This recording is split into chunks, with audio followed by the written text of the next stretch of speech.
예수 그리스도를 믿고 예수님 안에 있는 사람들은 모두 하나님 나라 백성인 거예요. 하나님 나라보다 더 좋은 나라는 없는 것이죠. 하나님께서는 우리들에게 하나님의 나라를 주시기를 원하셔서 모두가 다 하나님의 나라에 들어가기를 바라는 거예요. 하나님께서는 어떻게 해든지 우리의 인생들이 하나님의 나라에 못 들어오게끔 이렇게 카트라인을 둬갖고 잘라내려고 그러는 게 하나님의 뜻이 아니야. 어떻게 해서든지 하나님 앞에 하나님 나라에 들어가게 하시는 것이 하나님의 뜻이에요. 그런 하나님의 뜻을 위해서 지금도 하나님은 열심히, 하나님의 열심은 쉬지 않고 일하시는 분이에요. 그래서 하나님 나라에 들어가는 노하우를 공개해 주셨어요. 그 하나님 나라에 들어가는 노하우가 오늘 본문의 말씀입니다. 자, 우리 마태복음 5장 43절 말씀 보겠습니다. 그러나 나는 너희에게 말한다. 너희 원수를 사랑하고 너희를 박해하는 사람을 위하여 기도하래라. 45절 그래야만 너희가 하늘에 계신 너희 아버지의 자녀가 될 것이다. 하나님의 자녀가 하나님의 나라에 들어가는 것이죠. 그러므로 하늘에 계신 너희 아버지께서 완전하신 것 같이 너희도 완전하라.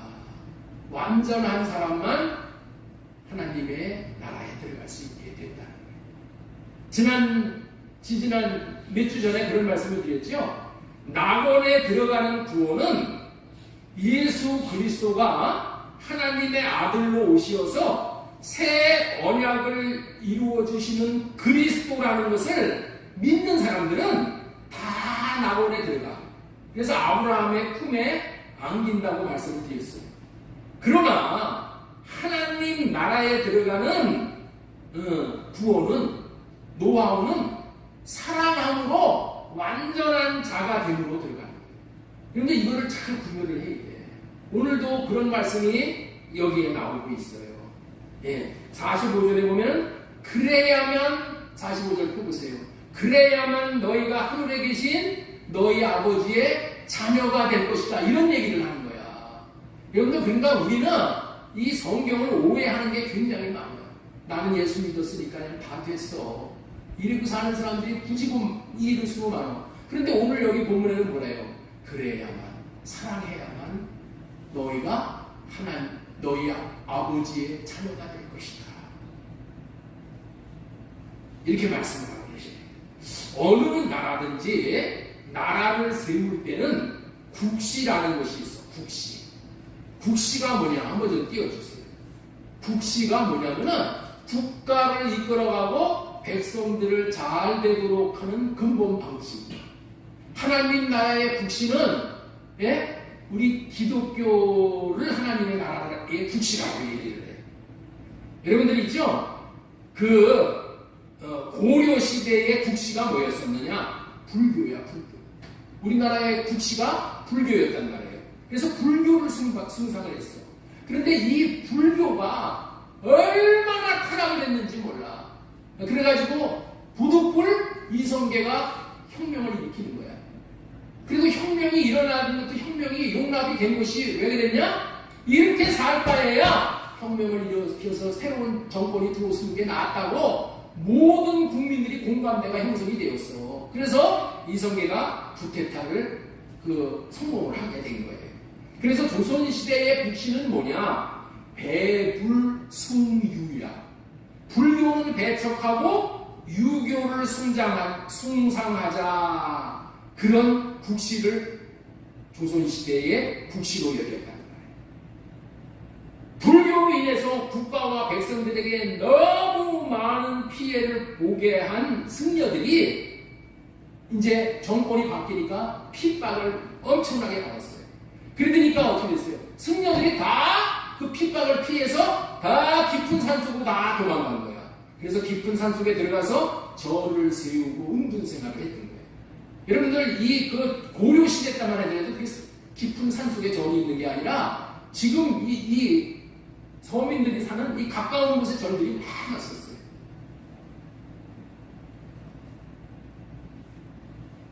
그래서 유교가 이 조선시대에 국시로 등장을 한 거예요. 그런데 조선시대가 500년 동안 유교를 숭상하다 보니까 또 문제가 생긴 거예요. 나라가 기울어 결국에는 망해버렸잖아요. 일본의 식민지 지배를 받게 된 것이죠. 그런데 아직까지도 공자의 가르침에 빠져 있는 것을 깨우치기 위해서 1999년 바다 출판사에서 김경일 박사라는 사람이 책을 지었어. 무슨 책을 지었냐면은 공자가 죽어야 나라가 산다.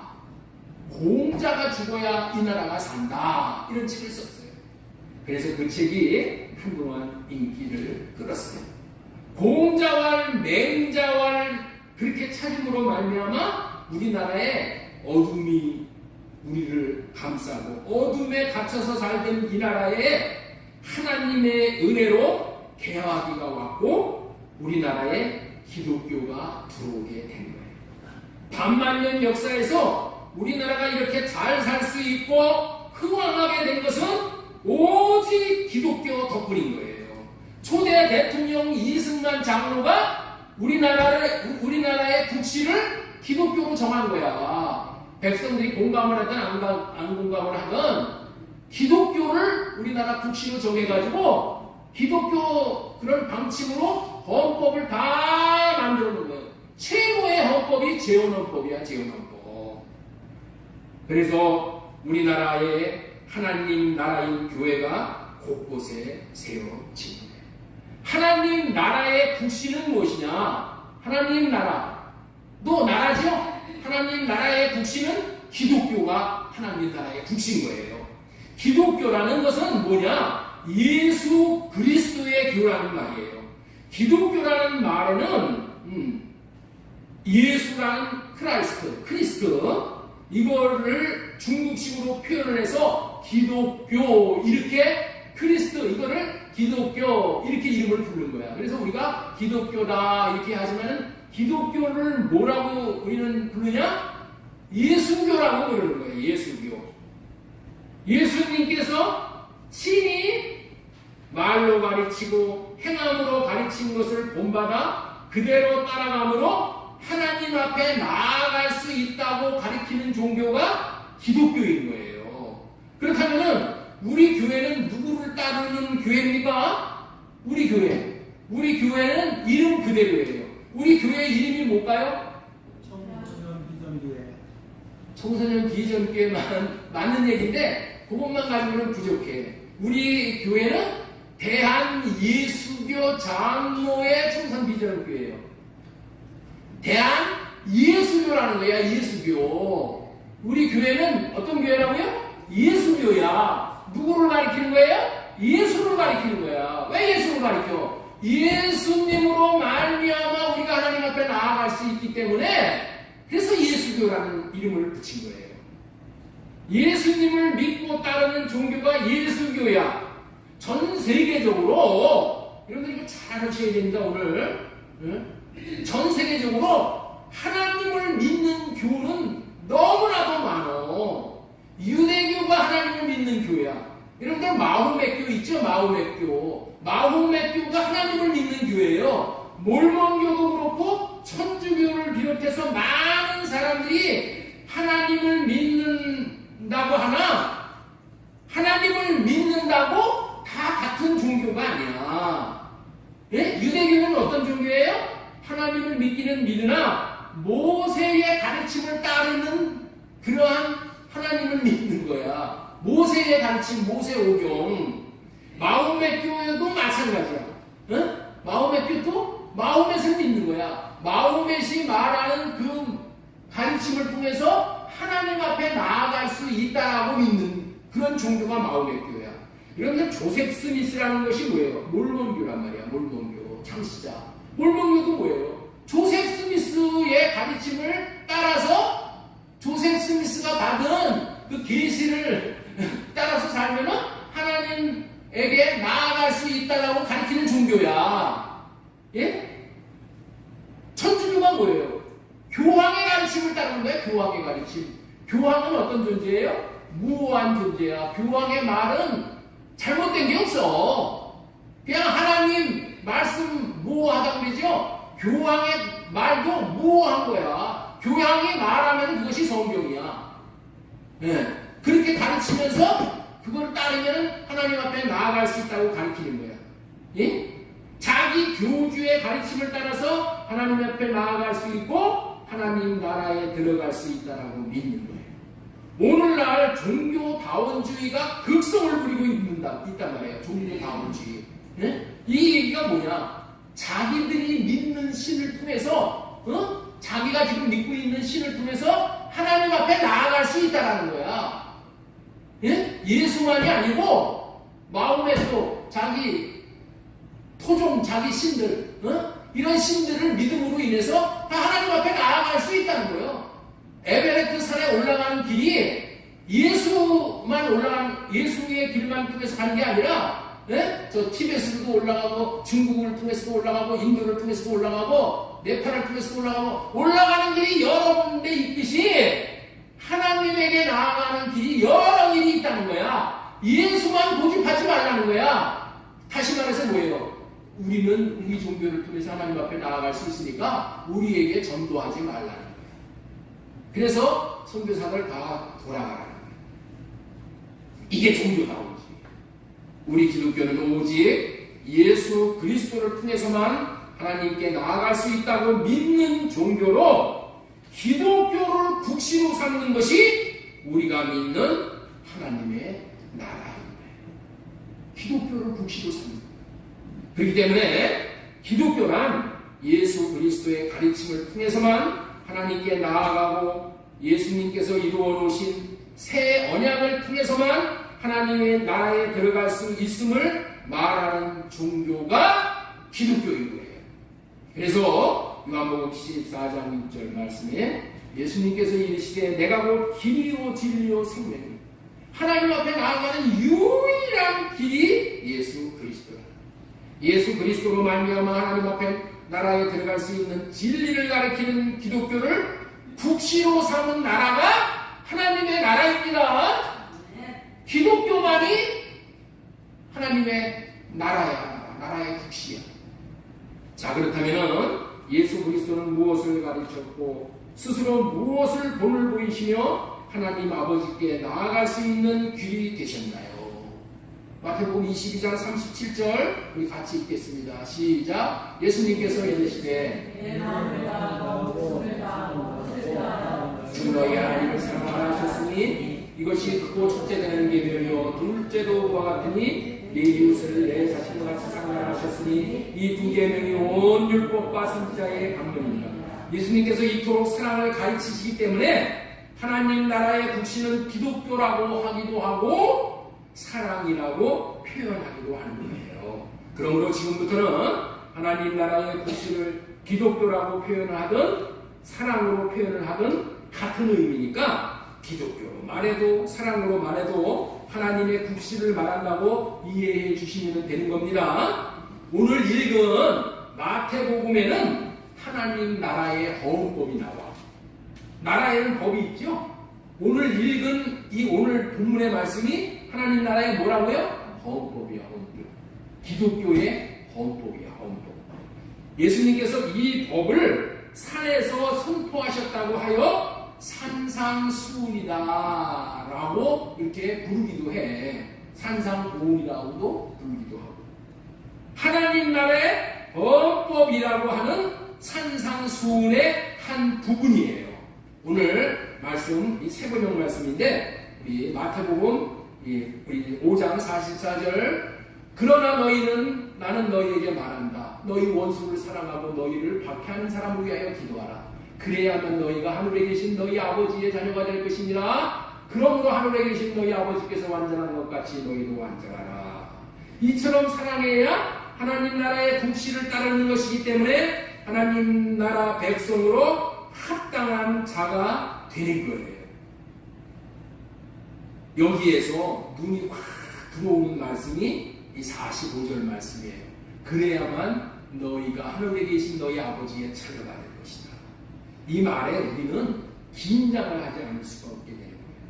아니, 사랑하지 않으면 하나님의 나라라고 하나님의 자녀라고 말할 수 없다는 말로도 이렇게 우리가 해석이 되는 말이잖아요.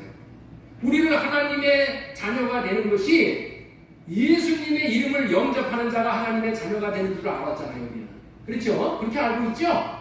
근데 이게 무슨 말이야? 자, 우리 요한복음 1장 12절 말씀 보겠습니다. 영접하는 자, 그 이름을 믿는 자들에게는 하나님의 자녀가 되는 권세를 주셨으니. 이 내용이 너무나도 중요한 내용이에요. 그래서 오늘 시간이 되면은 말씀을 드리고, 만약에 안 되면은 이 난해한 구절을 언젠가 한번 말씀을 드릴 거예요. 이런 것이 해결돼야 돼요. 오늘 말씀처럼 사랑해야 하늘에 계신 아버지의 자녀가 되는 거예요. 그리고 완전한 자가 되는 거예요. 우리 하나님은 사랑하게 하심으로 우리가 완전한 자가 되게 하시는 분이십니다. 예수를 믿는다고 하면서 여기서 욕먹고 저기서 돌에 맞고 다니면서 얼굴에 하나님 먹칠을 하고 다니는 것을 하나님은 절대로 방관할 수가 없으시다는 거예요. 그래서 완전해져서 예수님을 믿는 사람들은 예수 믿는 사람들은 역시 달라 하고 인정받고 칭찬받게 하시는 것이다. 하나님 나라를 들어가더라도 맞아 들어갈 만하기에 들어간 거야. 이런 소리를 우리가 들어야 되지 않겠어요? 응? 야, 저런 사람이 하나님의 나라를 들어갔다면은 아이고 나는 그런 하나님의 나라에 들어가고 원하지 않아. 여러분들 이렇게 되면 안 되잖아요. 질문을 하나 할게요. 하나님의 자녀들이 어떻게 삶으로 이런 소리를 듣게 된다고요?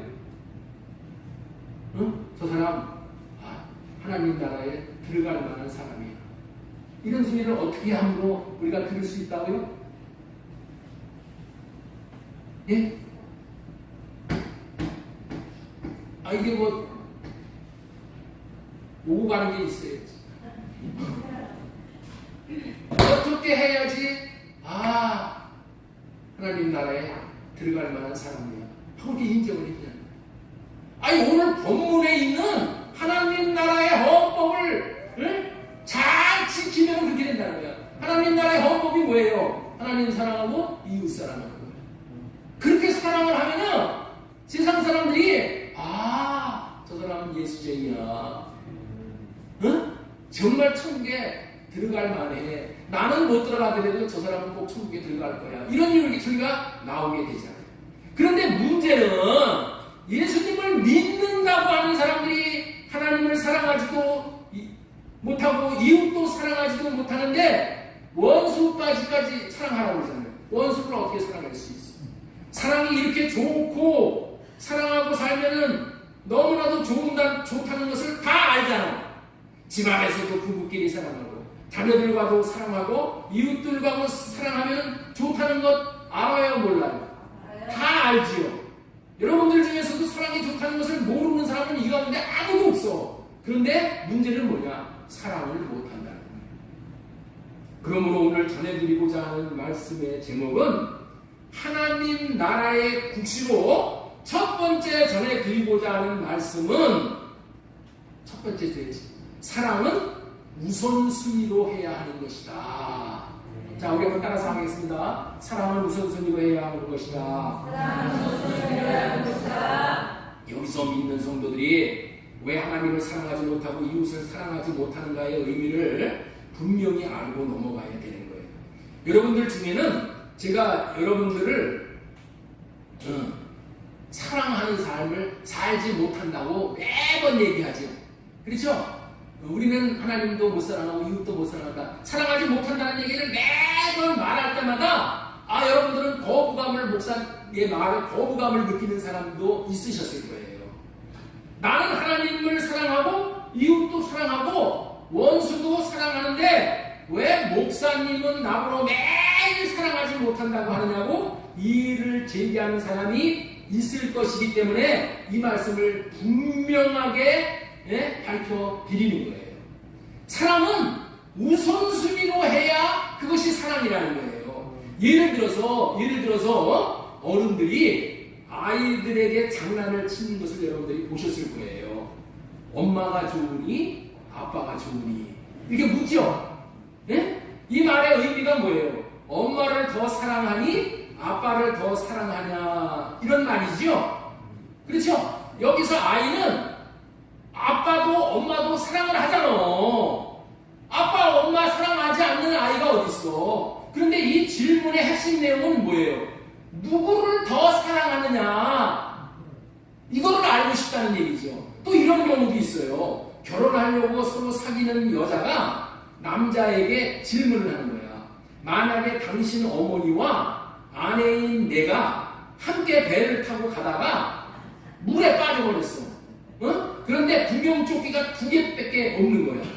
그러면은 당신 엄마를 택할 거야? 아내인 나를 택할 거냐고 물어보는 거예요. 누구를 건질 것이냐고. 누구를 건질 것이냐고. 여러분들은 누구를 건질 거예요? 물어보고 사랑을 확인해야 최고의 사랑을 확인해야지 결혼을 하겠다는 그런 뜻이죠. 사람은 누구든지 최우선 순위로 사랑을 받는 것을 원한단 말이야. 하나님도 동일하시다는 거예요. 사랑은 두 번째가 아니야. 첫 번째가 되어야 그것이 사랑이라고 보는 거예요. 하나님의 속성 중에서 질투하시는 하나님의 속성이 있어. 하나님은 질투하시는 하나님이에요. 너를 먼저 사랑하느냐? 나 하나님을 먼저 사랑하느냐? 처자식을 먼저 사랑하느냐? 하나님을 먼저 사랑하느냐는 거예요. 돈을 먼저 사랑하냐? 하나님을 먼저 사랑하느냐? 이 말은 돈보다도 처자식보다도 하나님을 더 사랑하느냐? 이거를 묻는 거야. 하나님을 세상의 어떤 것보다 최우선적으로 사랑하는 것이 하나님을 사랑하는 거예요. 하나님의 나라는 이렇게 우선순위로 하나님을 사랑하는 사람이 들어가는 나라라는 거예요. 그렇기 때문에 하나님의 나라에 들어가는 것이 낙타가 바울기보다에 들어가는 것보다 어렵다는 얘기를 하잖아요. 제가 고등학교 때에 이 대학 예비고사를 치러 가는 날에 요즘은 대학 수학능력 시험이라고 하지만은 그때는 예비고사였었어요. 먼저 대학에 들어가기 위해서 예비고사를 치르는 거야. 뭐 서울 택하고 뭐 경기도 택하고 무슨 뭐 충청도 택해가지고 거기를 택해서 거기서 예비고사에 합격이 돼야지 그 지역에 있는 대학에 시험을 응시할 수가 있는 거예요. 그 지가 그 예비고사를 치르러 아침을 이제 먹고 가려고 상 앞에 딱 앉았는데 그 상에 배추 김치하고 총각김치가 나왔어. 그러는데 배추가 이 긴 배추가 잘라놓지를 않고 긴 것을 그대로 놓은 거야. 총각김치도 자르지 않고 그대로 여기 놓은 거야. 그래서 우리 어머니한테 왜 이렇게 내놓으셨어요? 라고 물었더니 옆집 아주머니에게 얘기를 들었다는 거야. 시험 보러 가는 날 칼로 잘라놓는 것을 먹고 시험을 치면 떨어진다는 그런 얘기를 들었다는 거야. 그래서 칼을 안 냈다는 거야. 어이가 없었어요, 지가. 완전히 우선순위로 섬기는 거 아니에요. 아니, 하나님이 공부한 것도 생각나게 해주시고, 지혜를 주셔서 문제도 잘 풀게 하시고, 불합격, 합격을 결정해 주시는 분이 하나님인데, 자르지 않는 김치가 성적을 잘 나오게 해줄 수가 있어요? 자르지 않는 총각김치가 나를 합격을 시켜줄 수 있냔 말이야. 제 마음에 이런 생각이 즉시 떠올랐어. 무슨 생각이 떠올랐냐면은, 우리 엄마가 하나님보다 아들을 더 사랑하는구나. 이런 생각이 드는 거예요. 아들 합격되는 게 우리 어머니에게는 더 중요했던 거예요. 우리가 하나님을 사랑한다는 것은 최우선적으로 하나님을 사랑한다. 하나님을 택한다. 그런 의미인 거예요. 여기 계신 분들 중에 하나님을 사랑하지 않는 분이 누가 있겠어요? 그런데 제가 매번 우리는 하나님을 사랑하지 못하고 이웃을 사랑하지 못한다고 하는 것은 자신보다도 하나님을 자신보다도 이웃을 최우선적으로 사랑하지 않는다는 의미인 거예요. 그렇습니다. 우리는 자신과 자신에게 속한 것을 하나님보다 더 사랑하는 사람들이고 이웃보다도 더 사랑하는 사람들이에요. 자기 자식이나 자기 형제나 자기를 사랑하는 사람은 지옥 가는 사람도 그런 사랑은 한다고 했죠. 지옥 가는 사람도 그런 사랑을 해. 자기를 위하고 자기 자식. 부자가 지옥 간 부자가 그런 사랑을 했잖아요. 그러나 하나님을 최우선적으로 사랑하는 사람, 이웃을 최우선적으로 사랑하는 사람은 못한다는 거예요. 이것이 하나님 나라의 국시의 위배가 되는 거예요. 하나님 나라의 국시는 하나님을 그리고 이웃을 최우선적으로 사랑하는 거예요. 이렇게 해야 내가 하나님 나라의 주인공이 되는 거예요. 그러나 우리는 하나님도 이웃도 원수까지도 더더욱 사랑할 수가 없는 자들인 현실이야. 그렇기 때문에 우리는 하나님이 필요한 사람들인 거예요. 하나님의 영이신 성령님, 예수 그리스도의 영, 예수님의 마음인 예수님의 이름이 우리 안에 법으로 들어오셔야지만, 지난주에 말씀을 드렸죠. 법을 우리 안에다가 새겨주셔야지만은 그 법으로 말미암아 먼저 하나님을 사랑하게 되고 먼저 이웃을 사랑하게 되어진다는 거예요. 그렇게 법을 내 안에 써주셔서 내 안에 본체가 들어온다. 모양과 본체가 갖추어진 것을 하나님의 형상이 회복된 것이다. 이렇게 말씀을 드렸죠. 그래야지 경건의 모양도 있고 경건의 능력도 있게 되는 거예요. 자신이 하나님을 모시는 그릇인 니샤마의 영이 돼요. 니샤마라는 영은 하나님을 모시는 그릇이라고 했죠. 우리의 영은 그릇의 영이야. 그릇의 영.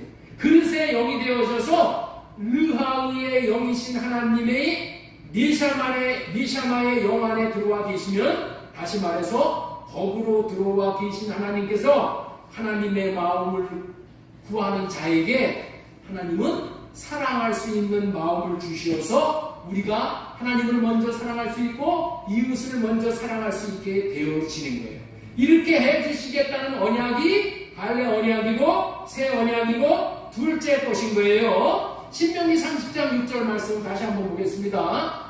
네 하나님 여호와께서 네 마음과 네 자손의 마음에 할례를 베푸사, 너로 할례를 베풀어 주시면은 너로 마음을 다하며 뜻을 다하여 네 하나님 여호와를 사랑하게 해주신다. 우선적으로 사랑하게 해주신다는 거예요. 그래서 우리는 어떻게 돼요?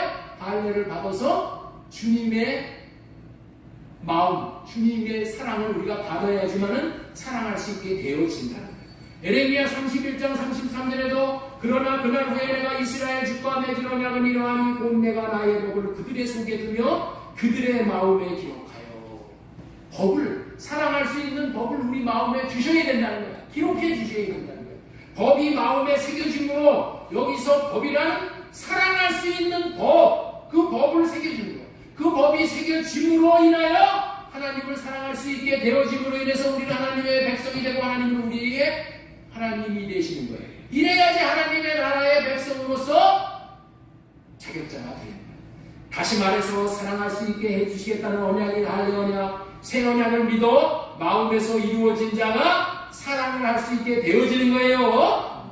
왜 이 언약이 그런 사랑을 가능하게 해주시는지 좀 더 살펴보도록 하겠습니다. 좀 더. 자, 사랑은 오직 하나님만이 사랑을 하실 수 있는 분이시오. 이 세상의 모든 존재는 사랑을 할 수가 없어. 사랑을 할 수가 없어. 여기 사랑은 뭐예요? 이웃을 사랑하는 거예요. 남을 사랑하는 거예요. 요한일서 4장 8절 사랑하지 아니하는 자는 하나님을 알지 못하느니 이는 하나님을 사랑이시니. 사랑의 하나님을 아는 자만이 하나님을 우선적으로 사랑할 수 있다. 하나님은 우리가 하나님의 사랑을 받아야지만은 사랑할 수 있다는 것을 수도 없이 끝도 없이 말씀을 하고 계셔요. 그러나 우리는 그 하나님의 사랑을 받을 수 있는 그릇이 준비가 안 된 거야. 그 하나님의 사랑을 받을 수 있는 그릇은 깨끗한 그릇이 되어야 돼. 깨끗한 그릇은 이 세상에 없어. 깨끗한 그릇은 무슨 그릇만 깨끗하다고요? 영그릇만 깨끗한 거예요. 영그릇. 그 영그릇, 받는 영그릇을 뭐라고 부른다? 네샤마 영이라는 거예요. 우리 안에 네샤마 영으로 깨끗한 그릇이 되어졌을 때 하나님은 사랑을 부어주시는 영이신 르하의 영이 들어오심으로 그 르하의 영이로부터 나오는 하나님의 사랑을 받게 되어 우리도 자신보다도 이웃을 우선적으로 사랑할 수 있게 되어지는 거예요. 이렇게 사는 것을 둘째 것으로 산다 이러는 거예요. 우리 예수님은 첫째 것을 패하고 사랑할 수 없는 자기만을 사랑하는 첫째 것을 패하고 둘째 것 하나님을 우선적으로 사랑하고 이웃을 우선적으로 사랑할 수 있게 하시기 위해서 오십니다. 그것이 하나님의 뜻이야. 우리 히브리서 10장 9절 말씀 보겠습니다. 시작.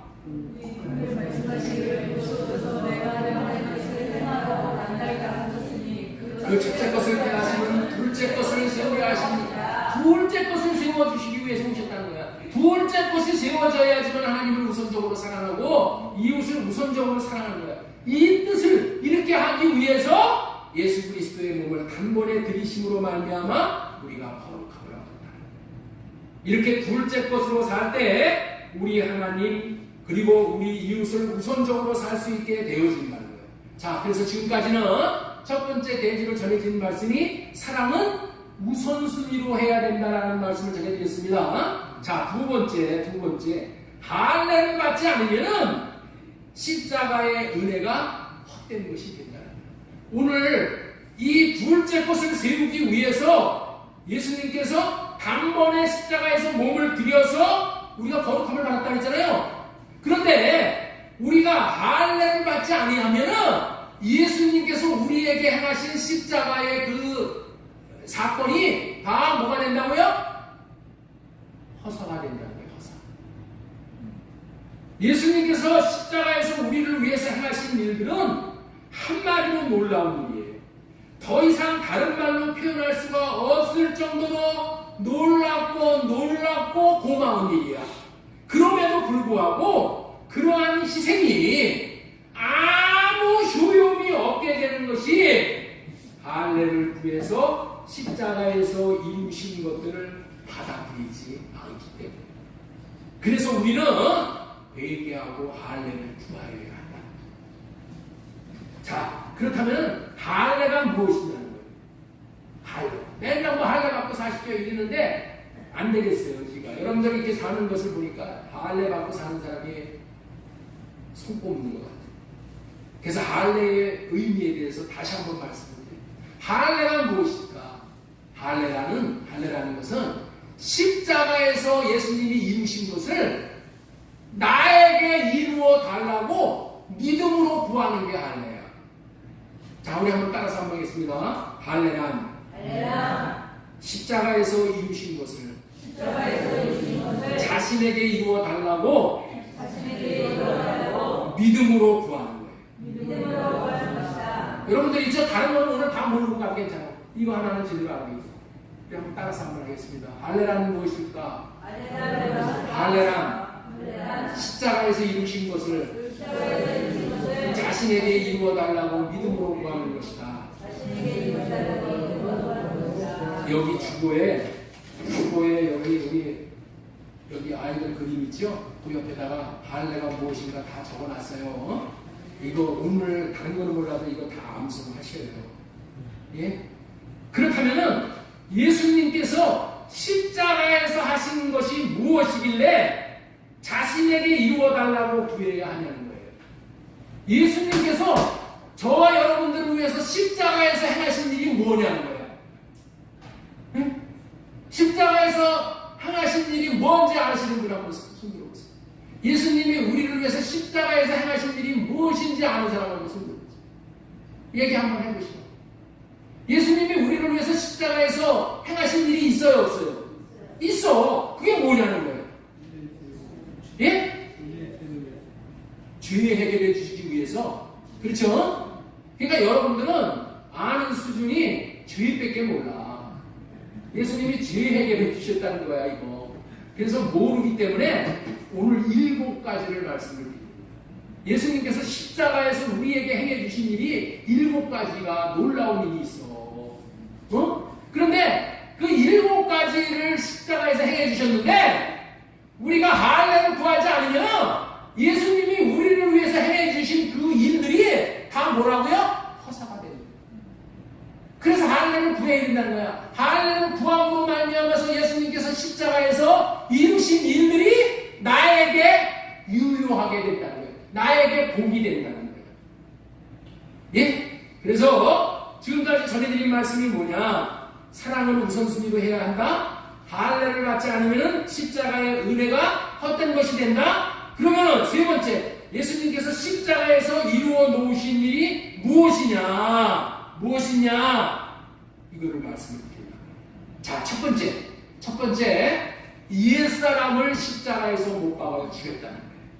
자, 우리 로마서 6장 6절 보겠습니다. 우리가 알거니와 우리의 옛사람이 예수와 함께 십자가에 못 박힌 것은 죄의 몸이 죽어 다시는 우리가 죄의 종으로 타지 않게 하려 합니다. 예수님께서 첫 번째로 행하신 것이 뭐라고요? 우리의 옛사람을 십자가에다 못 박아 버린 거야. 이게 첫 번째 하신 일입니다. 예? 옛사람이 죽였다는 것은 옛사람으로 사는 삶을 죽였다는 것이죠.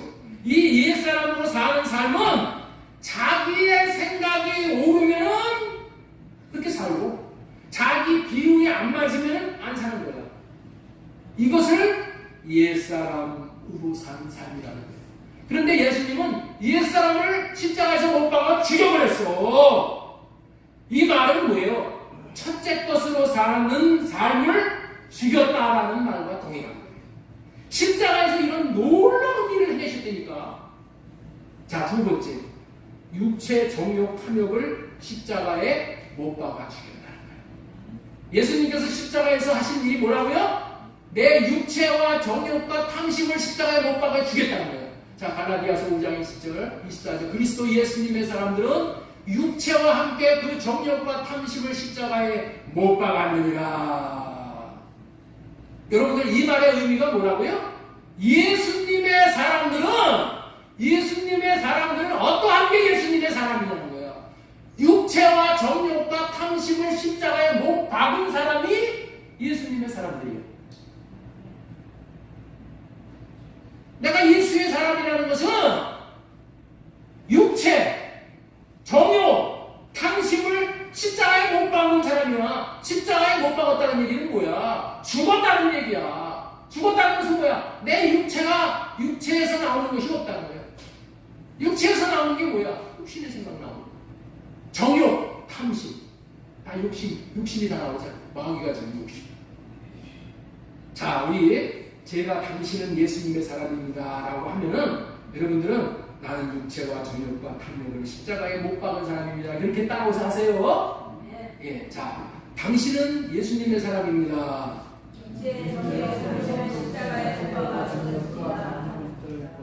나는 육체와 정욕과 탐심을 십자가에 못 박은 사람입니다. 그렇게 하세요. 당신은 예수님의 사람입니다. 당신은 예수님의 사람입니다. 당신은 예수님의 사람입니다. 예수님의 사람이라는 것은 육체와 정욕과 탐심을 십자가에 못 박은 사람을 예수님의 사람이라고 합니다. 반대로 그렇지 않은 사람은 예수님의 사람이 아니라는 의미도 되는 것이죠. 그건 그렇고, 육체와 정욕과 탐심에서 나오는 것이 뭐라고요? 자기 육신을 위해서 사는 삶이야. 육신에는 마귀가 육신의 그 생각을 집어넣어주고 욕심을 불어넣어준다니까. 그게 다 육신에다가 집어넣는 거야. 혼에다가 다 이거를 부어넣어줘가지고 그것으로 사는 거야. 마귀가 주는 육신의 생각, 욕심을 주는 그 욕심을 받아먹고 욕심껏 사는 거예요. 여러분들, 세상 사람들이 얼마나 욕심을 많은지 보통이 아니에요. 이 지구상에서 나오는 식량 있죠? 이 지구상에서 1년에 나오는 식량은 모든 사람을 다 먹여서 살릴 수 있는 곡식이 매해 생산이 된다는 거예요. 그런데 지금 이 지구상에서 먹고 사는 사람보다 굶는 사람이 더 많은 현실이라는 거예요. 왜 그래요? 가진 자들이 너무 많이 갖고 없는 사람들은 아무것도 없는 거예요. 그래서 가진 사람들이 다 나누어주면은 굶어 죽는 사람이 없다는 거예요. 하나님은 한 해에 농사 지어가지고 취소한 거 가지고 온 지구상에 있는 사람들이 다 잘 먹고 잘 살 수 있게 하나님이 양식을 주셨어. 그런데 마귀가 주는 욕심에 의해서 다 자기만 배부르게 먹으려고. 여러분들 푸틴이 우크라이나를 공격했잖아요. 여러분들 이 러시아는 세계에서 가장 땅덩어리가 넓은 나라야. 그렇죠? 세계에서 최고로 땅덩어리가 넓은 나라인데 그것도 모자라서 우크라이나를 뺏어갖고 자기 땅으로 삼으려고 해요. 그게 뭐예요? 마귀가 주는 욕심, 마귀가 주는 그 생각. 그런데 예수님께서 십자가에서 이런 육체와 정욕과 탐심을 십자가에 못 박아 버렸다니까. 자, 세 번째, 죄의 몸을 십자가에 못 박아 죽였다. 예수님이 하신 세 번째 일이에요. 자, 로마서 6장 6절 보겠습니다. 우리가 알거니와 우리의 옛사람이 예수님과 함께 십자가에 못 박힌 것을 죄의 몸이 죽어, 이렇게 말씀합니다. 죄의 몸이 죽어 다시는 우리가 죄의 종으로 타지 아니하려 합니다. 네? 죄의 몸을 죽였다는 거예요. 예수님께서 십자가에서 하신 위대한 일이 죄의 몸을 십자가에 못 박아 죽였기 때문에 이제는 죄 짓지 않고 살 수 있게 됐다는 거예요. 그래서 마귀의 종으로 타지 않고 살게 해주셨다는 거예요. 이게 예수님이 십자가에서 하신 일이야. 그 다음에 네 번째, 죽일 죄를 용서받았으니 이제 죄책감과 죄의 두려움을 느끼지 않고 살게 되었다는 거예요. 자, 우리 한번 보세요. 또 여러분은 죄를 지은 것과 육신의 할례를 받지 않은 것 때문에 죽었으나, 어떻게 해서 왜 죽었다고요, 민진사님? 왜 죽었다고 우리가? 죽은 이유가 뭐라고요? 육신이 할례 받지 아니한 것 때문에 죽었대. 이 할례에 대해서 여러분들이 정확하게 깨우쳐야 돼. 응? 여러분이 죄를 지은 것과 죄 졌어도 할례만 받으면은 회개만 하면은 해결돼. 근데 회개하지 않고 할례 받지 않아가지고 죽은 거야. 그러나 하나님께서는 여러분들을 그리스도와 함께 살리셨고 우리의 모든 죄를 용서하여 주셨습니다. 그러니까 여러분들 용서함을 받았다니까. 그 용서의 기쁨, 자유함의 기쁨, 해방의 기쁨, 그래서 죄책감과 죄의 두려움을 느끼지 않고 살게 해주셨어. 네? 예수님이 십자가에서 이런 일을 해내셨기 때문에 우리는 죄책감을 느낄 필요도 없고 이제 죄로부터 자유함을 누리게 되고 다시 죄를 짓지 않아도 되게끔 돼 있다니까. 예수님이 하신 일이 이거야. 자, 다섯 번째, 그리스도와 함께 살아난 기쁨을 누리면서 살게 돼. 자, 골로새서 2장 15절에 12절에 보면 여러분은 세례로 그리스도와 함께 묻혔고 또한 그분을 죽은 사람들 가운데 살리신 하나님의 능력을 믿는 믿음으로 그리스도 안에서 그리스도와 함께 살아났습니다. 자, 예수님이 어떻게 했다고요? 여러분들을 살렸다는 거예요. 여러분들 죽은 사람이 살아나면은 온 집안이 경사가 나는 거죠? 온 동네가 경사가 나죠? 온 나라가 경사가 나. 죽은 사람이 살아났는데 얼마나 큰 경사를 여러분들 누려. 그죠? 그런 기쁨을 예수님이 우리에게 주신 거예요. 자, 그 다음에 여섯 번째, 빈 문서를 지워버리고 십자가에 못 박아 제거해버렸다. 자, 골로새서 2장 4절에 보면은 하나님께서는 우리에게 불리한 조문들이 들어있는 빈 문서를 지워버리시고 그것을 십자가에 못 박아. 빈 문서. 우리가 마귀에게 진 빚이 있잖아. 그 빚 때문에 종을 못하는 거 아니에요. 근데 이 빈 문서를 어떻게 했다고요? 지워버렸어. 제가 있죠? 제가 중학교 때 무슨 일이 있었냐면은 하여튼 우리 학교가 얼마나 공부를 시켰느냐면은 월요일만 되면은 시험을 보는 거야.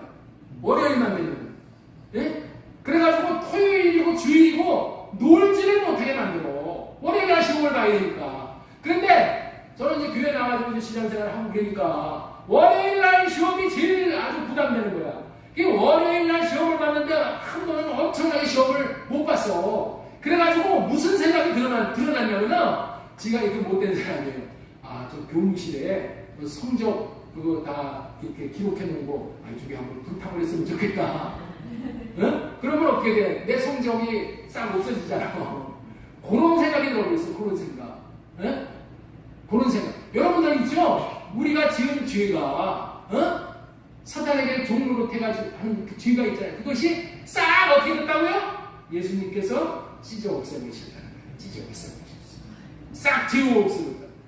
빈문서를 지워버렸어. 십자가에 못 박아버렸어. 얼마나 좋아. 여러분들 십자가에서 우리 주님이 하신 이런 놀라운 일을 하신 거예요. 예? 자, 그 다음에 7번째가 뭐예요? 개성가를 부르면서 전리품을 자랑하면서 포로로 잡은 마귀 귀신들을 구경거리로 내세울 수 있게 되었다. 우리는 전리품 가지고 사는 자들입니다. 예수님이 마귀로부터 이겼기 때문에 전리품이라는 게, 전쟁을 하면 전리품이라는 게 있는 거야. 자, 그리고 골로새서 2장 15절 모든 통치자들과 권세자들의 무장을 애대시키시고 그들을 그리스도의 개선 행진에 포로로 내세우셔서 무사람의 구경거리로. 야, 포로를 잡아다가 쫙 끌고 가잖아. 그러면서 우리가 이겼습니다. 전쟁의 그 기쁨이잖아요. 그들을 구경거리로, 많잖아요. 구경거리로. 사탄을 우리가 이김으로 인해서 사탄을 종으로 삼아가지고 예수님의 발로 그냥 깨가지고 이런 것을 우리가 누리게 해주십니다. 자, 7가지를 예수님께서 십자가에서 해주셨어요. 그렇다면 예수님이 십자가에서 이루어 놓으신 이 놀라운 일들 때문에 이제까지 7가지의 복을 누리며 살아야지 마땅한 것이 저와 여러분들이죠. 그렇죠? 그래요, 안 그래요? 더 놀라운 것은 예수님이 십자가에서 죽고 묻히시고 살아나셨으므로 7가지 사실이 확실하다고 도중까지 세워주신 거예요. 예수님께서 십자가에서 이루어 놓으신 이 일 때문에 우리는 어떻게 돼요? 옛사람으로 십자가에 못 박혀 죽였으니 이제 옛사람으로 살지 않을 수 있지요. 떼어주세요. 7가지. 자, 보세요. 옛사람을 십자가에 못 박아 죽였어. 그러니까 우리가 옛사람으로 살지 않을 수 있죠? 육체 정욕 탐심을 십자가에 못 박아 죽였어. 그러니까 우리는 어떻게 살 수 있어요? 이제 욕심 안 내고, 욕심 안 내고 살 수 있어요, 없어요? 있어, 없어요? 예수님이 이렇게 해주셨어. 자, 그 다음에 죄의 몸을 십자가에 못 박아 죽였으니까 죄 안 짓고 살 수 있죠? 자, 죽을 죄를 용서받았으니까 죄책감과 죄의 두려움을 느끼지 않고 살 수 있잖아. 죄책감 여러분들 느껴요, 못 느껴요? 느끼지 않아야지 원칙이지. 저도 느끼지 않아야 되는데 죄책감이 많아요. 무슨 죄책감? 우리 어머니 때 살아생전에 못해드린 죄책감이 지금도 한도 끝도 없이 막 올라와. 아니, 죄책감을 느끼지 않게 해주셨다잖아. 그런데 왜 죄책감이 나오냔 말이야. 자, 그리스도와 함께 살아나는 기쁨을 누리면서 살게 되었으니까 이 기쁨 누려야 되는데 여러분들 집에 가가지고 이 기쁨을 누리고 찬양하고 신나고 막 그래? 그렇게 살아요? 맨날 회식하고 살아요? 이 기쁨 때문에. 무슨 진급 광고하시라면은 우리 한번 회식하자 해가지고 내가 한번 쏠게 난리 나죠? 그런데 예수님이 우리에게 이러한 기쁨을 주신 거에 대해서 우리가 기쁨을 누리고 사냐는 거예요. 빈문서를 지워버리고 십자가에 못 박아 제거해 주신 거에 대해서 기쁨을 누리고 사냐는 거예요. 개성가를 부르고 전리품을 자랑하면서 포로로 잡은 마귀의 귀신들을 구경거리로 내세우며 살아가냐는 거예요. 자, 질문 한 가지 하겠어요. 예수님께서 십자가에서 이런 놀라운 행하신 일들을 믿으십니까? 믿으셔요? 누구를 위해서 행하신 거예요? 저와 여러분들을 위해서. 우리를 위해서 행한 거예요? 그렇다면 예수님을 믿는 자들은 이 복을 누리고 살 수 있어야 되고 지금 그렇게 누려야 되는 게 마땅한 것이죠. 자, 손을 한번 들어보세요. 이 7가지의 복을 다 누리고 사는 사람은 있습니다. 그럼 한 가지라도 누리는 사람 손 들어보세요. 간사님, 한 가지라도 누리시면 손 들어보시죠. 호인이도 한 가지라도 누리면 손 들어보시죠. 예? 한 가지도 못 누리는 것 같아요. 만약에 못 누린다면 왜 못 누리냐는 거예요. 못 누리면서도 당연히 못 누리는 것이 정상으로 알아요. 왜? 다른 사람들은 다 못 누리고 사니까. 교회 다닌다고 하면서도 다른 사람이 이걸 못 누리니까 교회 나와도 그냥 그런 거야. 그냥 아는 건 아는 거고 사는 건 사는 거고 여전히 세상 근심 걱정에 코가 빠져가지고 세상 사람들이 울고불고 하듯이 그렇게 하는 거예요. 원래 그런 것이라고 여기고 살아갑니다. 여러분들, 예수님은 나는 주님이 십자가에서 이루어 놓으신 7가지 이런 일들을 왜 못 누리는가? 못 누리는가를 묻기를 하시오. 예수님은 십자가에서 이런 일을 나에게 누리라고 주셨는데 나는 왜 예수님 이것을 못 누리고 있습니까? 이것에 대해서 원한을 가져야 되는 거예요. 뭐에 대해서 원한을 가져야 정상이라고요? 이거에 대해서 원한을 가져야지. 돈 몇 푼 떼어먹힌 거에 대해서 원한을 가지고 이놈 죽일 놈 내 끝까지 쫓아가서 받겠다. 이것이 원한이 아니고 내가 이것을 못 누리는 것이 원한이 되어야 돼. 여러분들이 꼭 알아야 할 것이 있는 거예요. 예수님께서 십자가에서 아무리 위대하고도 놀라운 일을 해 놓으셨을지라도 내게 이루어져야 돼요. 내게. 많은 기독교인들이, 아니 대부분의 기독교인들이 이 사실을 모르고 사는 거예요. 내게 이루어지지가 않으면 그림에 있는 떡을 쳐다보면서 야 맛있다 하는 것과 똑같은 거예요. 그 떡을 먹어본 사람이 맛있다 하는 소리를 듣고 맛있다고 하면은 그 맛을 듣고 맛이 있어져요? 예수님을 믿으면 이런 축복을 누리고 삽니다 라고 이런 축복을 누리는 사람이 야 예수 믿으면 이런 축복이 있어 얼마나 좋은지 몰라. 그런다고 해서 여러분들 그 떡 맛을 볼 수 있어요? 그 얘기 듣고? 네? 그 그림에 떡 보고 맛이 있냔 말이요. 없어. 우리 신앙생활은 그렇게 하는 게 아니고 내가 직접 경험을 하는 거야. 내가 자기는 맛을 모르고 아무 유익도 없는 것이고 그냥 맹숭맹숭 하는데 어떻게 신앙생활을 유지해 나갈 수가 있냐. 이런 맛을 못 보기 때문에 이 교회에 가면은 뭐 그게 있나 하고 여기 한번 가보고 저기 한번 가보고 저기 한번 가보고 간다고 해서 그런 맛 보는 게 아니에요.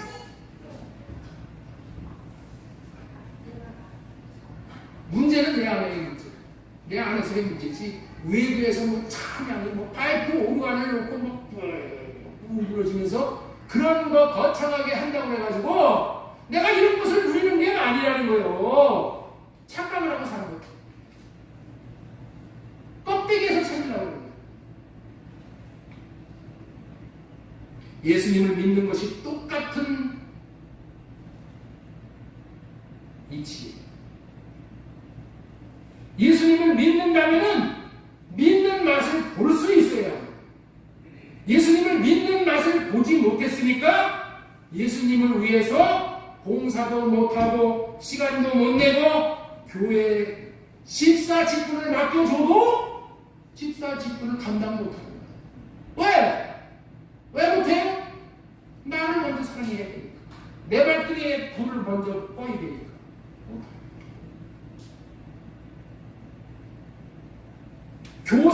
것들을 맡겨줬는데도 이것이 얼마나 귀하고 복을 받는 풍요인지를 모르는 거예요. 맛을 보아야 맛을 알 텐데 그렇지 못해요. 그렇기 때문에 7가지로 십자가에 이루어 놓으신 것들을 경험해 보아야 합니다. 앞부분에서 할례가 무엇인지를 말씀을 드렸어요. 할례를 받는다는 의미는, 할례를 받는다는 의미는 십자가에서 이루신 것들을 내게 이루어 달라고 믿음으로 구하는 것이 할례예요. 그러니까 오늘 잘 들으셔야 돼. 할례를 받는다 이 말의 의미가 뭐라고요? 예수님께서 십자가에서 이루어 놓으신 이 7가지가 내게 이루어 주세요. 내게 이루어지도록 해주세요. 라고 믿음으로 구한 거야. 그런데 여러분들이 믿음으로 구했어요? 구하지 않으니까 이것을 못 누리는 거예요. 할례를 구하지 않은 거예요. 여러분들 할례를 구한다는 게 뭐예요? 이 7가지가 다 뭐냐? 옛사람을 죽이고 육체 정령 탐심, 죄의 몸이 죽고, 이런 모든 것, 죄책감이 죽고 이런 것들이 다 어디서 나오느냐? 마귀가 주는 육신의 생각에서 다 이런 것들이 나옵니다. 그래서 딱 한마디로 딱 요약하는 게 뭐예요? 마귀가 주는 육신의 생각과 마음을 성령으로 말미암아 할례시켜 달라고 구합니다. 그러면 이런 것들이 사라지는 거예요. 신기한 것은 할례를 구하기만 하면은 하나님께서 이루는 겁니다. 할례를 구하면 내 육신의 생각이 이런 생각이 나오는데 하나님 이 육신의 생각을 할례시켜 주세요 하면은 신기하게 그 생각이 없어진다는 거예요. 그래서 할례를 받고 나면은 성령으로 할례를 시켜 주시면 어떻게 돼요? 내 안이 성령으로 깨끗한 내샤마의 영으로 내 영이 바뀐다. 그래서 그 영 안에 유아의 영이신 하나님의 마음을 부어주신다. 하나님의 사랑을 부어주신다. 그래서 그 사랑을 받아서 그 사랑을 나타내면서 살 수 있게 되는 거죠. 그래서 하나님을 우선적으로 사랑할 수도 있고 이웃을 우선적으로 사랑할 수 있게 되어집니다. 할례를 구할 때 이런 삶이 가능하다는 거예요. 이런 역사를 경험하게 되고 맛보게 되는 길이 열리는 거예요. 아까도 말씀드렸지만은 7가지가 모두 마귀가 주는 육신의 생각에서 나오는 것들이라는 거예요. 우리의 삶을 십자가에서 이미 놓으셨어요. 자신이 십자가로 이루어 놓으신 것들을 내 것이 되게 해달라고, 내가 누릴 수 있게 해달라고, 그게 구하는 게 할례는 거예요. 여러분들 있죠? 우리가 예수님께서 십자가에서 이루어 놓으셔가지고 인류의 모든 죄가 다 사함을 받았어요. 그렇죠? 그러면 모든 사람이 죄 문제 다 해결한 거예요? 예수님이 십자가에서 인류의 모든 죄를 다 떠맡으셔가지고 십자가에서 죽으셨어. 그래서 모든 죄가 다 없어졌어. 그렇다고 해서 모든 사람이 예수 안 믿고 그런 사람들까지 다 죄 문제 해결된 거예요? 아니요. 어떤 사람에게 죄 문제를 해결시켜 주신다? 회개하는 사람. 회개하고 예수님께서 그렇게 죽으신 것이 나를 위해서 죽었다는 것을 믿고 받아들이는 사람에게 그 예수님께서 이루어 놓으신 십자가에서 이루어 놓으신 그 일들이 내게 유효하게 됩니다. 회개한다는 얘기가 뭐예요? 할례를 구한다는 거예요. 회개하고 할례 받는다. 할례 받는다는 얘기는 완전한 회개가 이루어졌다 그런 의미야. 성령으로 말미암아 할례를 시켜드린다는 얘기는 성령으로 인쳐주신다 이런 얘기야. 인쳐주신다는 얘기는 이제 온전하게 죄가 끝났다 그런 얘기야. 그래서 우리는 날마다 주님 내 육신의 생각이 이런 게 올라와요.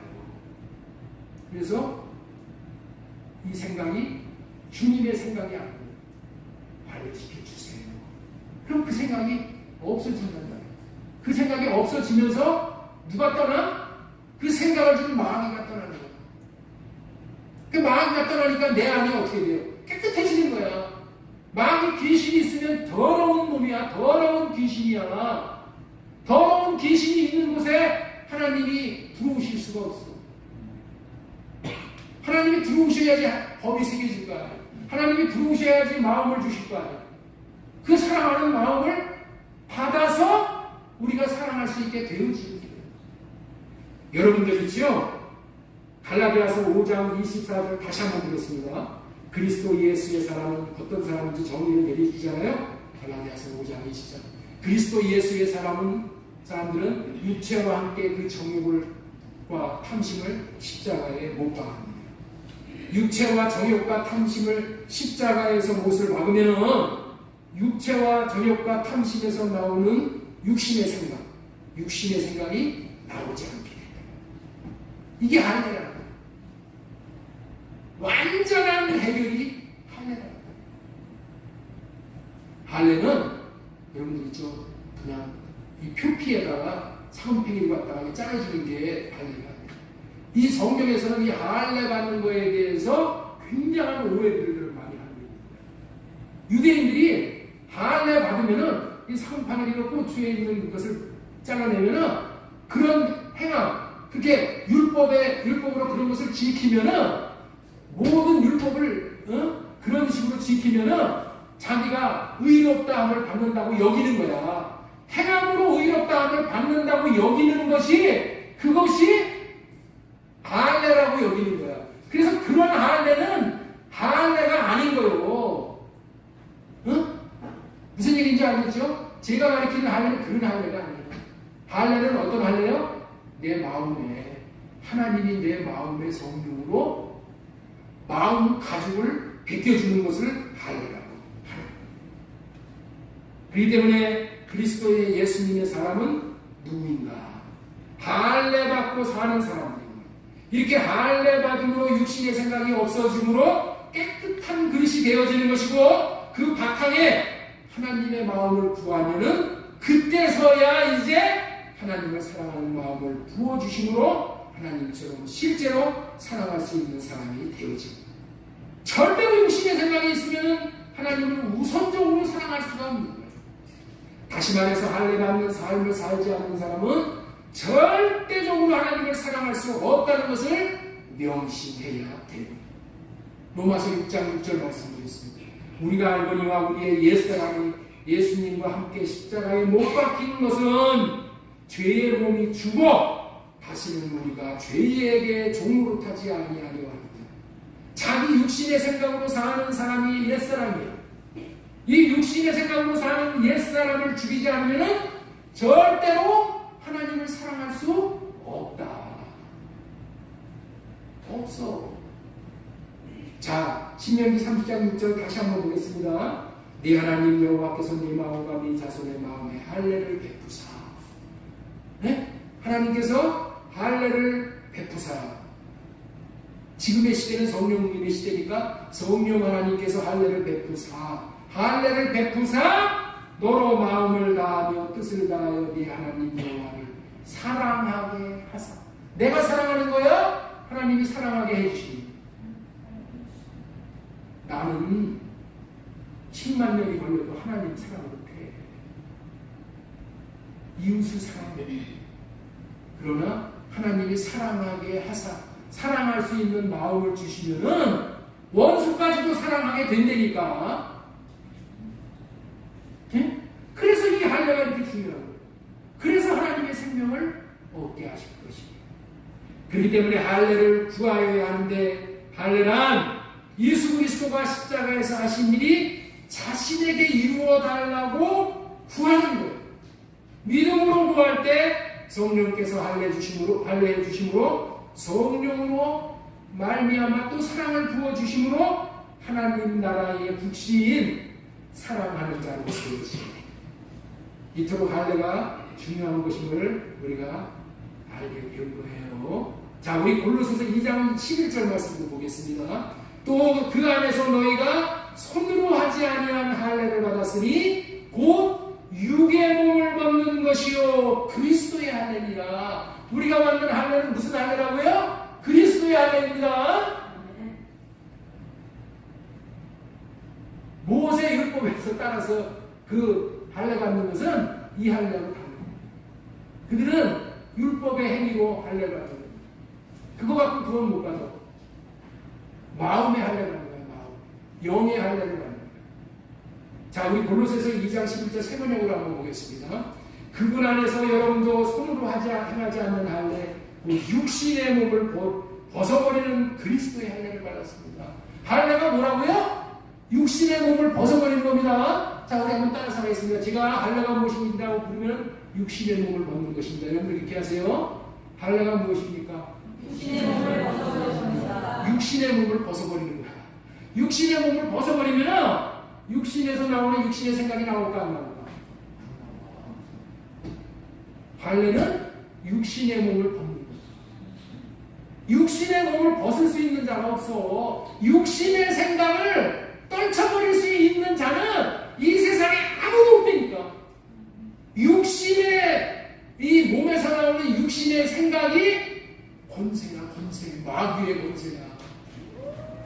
그게 우는 사자가 삼킬 듯이 삼키는 이를 찾는 그게 권세야. 여러분들 육신의 생각으로 사는 것을 당연하게 생각하고 살잖아요. 당연하게.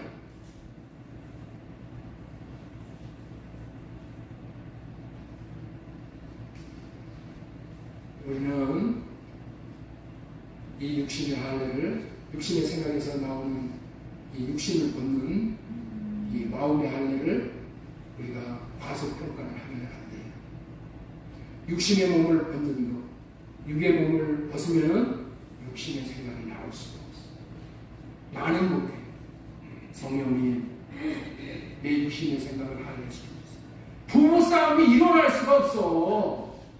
여러분들 참는다고 되는 게 아니에요. 더 우머리가 돼요. 어떻게 돼요?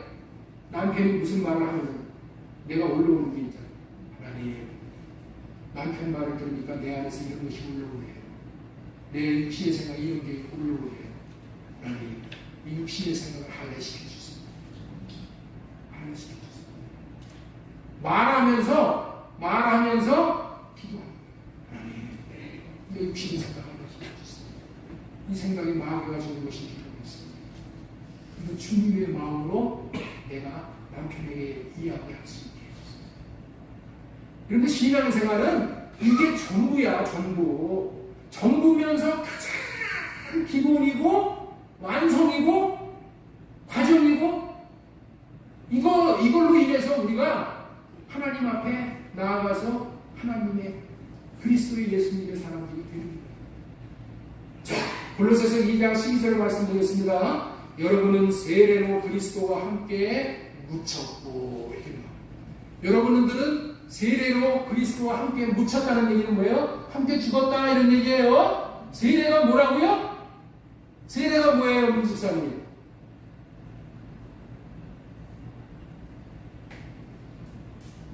세례가 할례야. 세례가 할례야. 그런데 우리는 세례는 한 번 받으면 끝나는 걸로 여기죠? 아니요. 베드로에게 그랬어.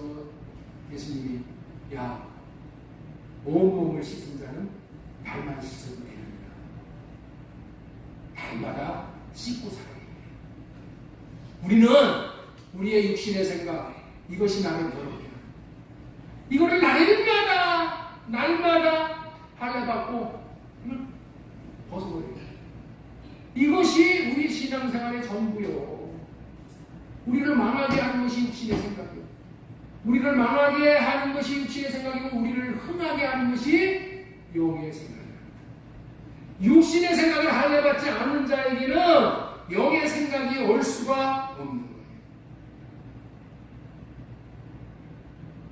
세례와 같이 우리가 죽듯이 할례로 육신의 생각을 죽일 때 그리스도께서 오셔서 그리스도의 마음을 주셔서 그 마음으로 살게 해 주시는 것이 십자가에서 주님이 이루어 주신 모든 복을 누린다고 하는 거예요.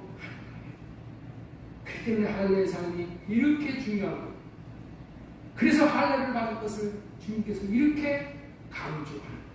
예레미야 4장 4절 보겠습니다. 예레미야 4장 4절. 우리 같이 한번 읽겠습니다. 시작.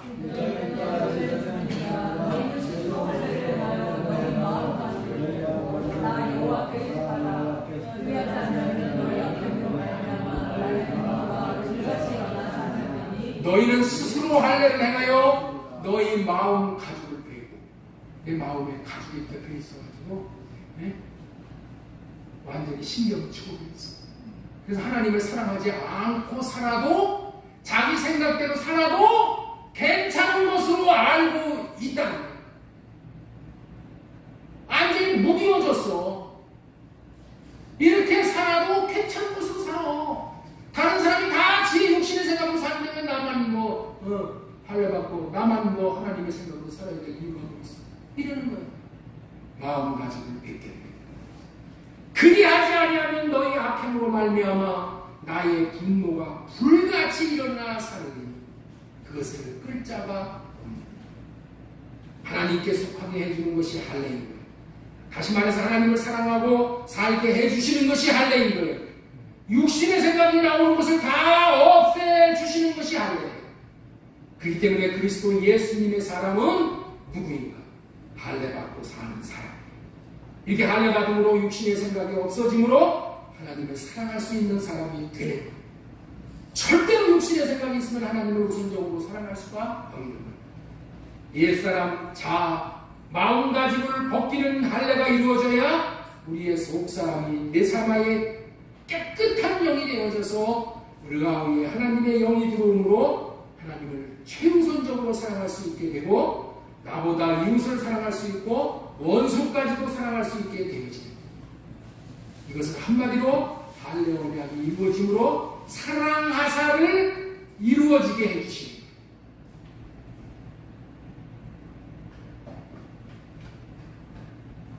이렇게 사는 것이 하나님의 형상으로, 회복된 형상으로 사는 것이라는 것을 꼭 기억하고,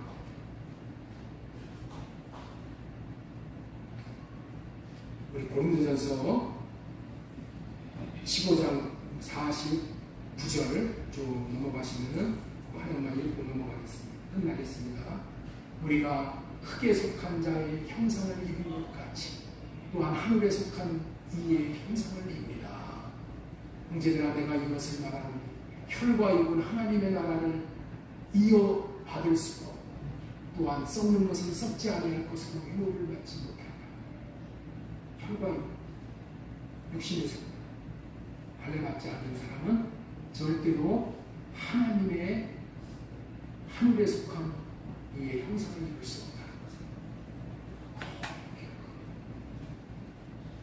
우리를 완전하게 해주시는 이 할례, 근데 마음의 세계, 오직 내 육신의 생각하는 주님이 주시는 생각과 마음으로 한 주간 승리하시길 예수님의 이름으로 축원합니다.